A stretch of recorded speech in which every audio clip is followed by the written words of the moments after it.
They have given you the height of a key in feet after time seconds that it was released. And the first question is, how long does it take to reach the ground?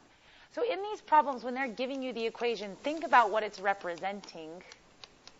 They are saying, okay, a key was dropped. It's falling to the ground as time is ticking.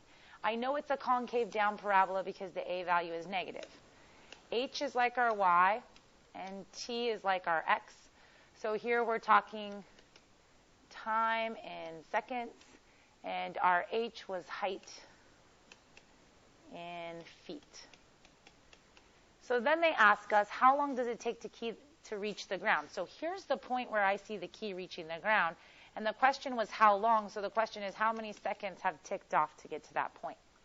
So when I'm looking for an intercept, I'm looking when the height is equal to 0. I'm going to go ahead and solve this by factoring. I'm going to factor a negative 16 out.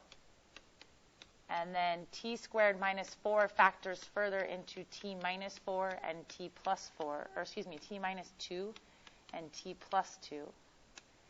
So when I set things equal to 0, 16 is not equal to 0. It's 16. But t minus 2 could be equal to 0 because it has a t variable in it, and t plus 2 could be equal to 0.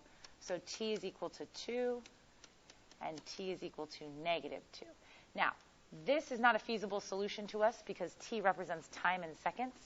So for our answer to part A, it would take 2 seconds for the key to hit the ground.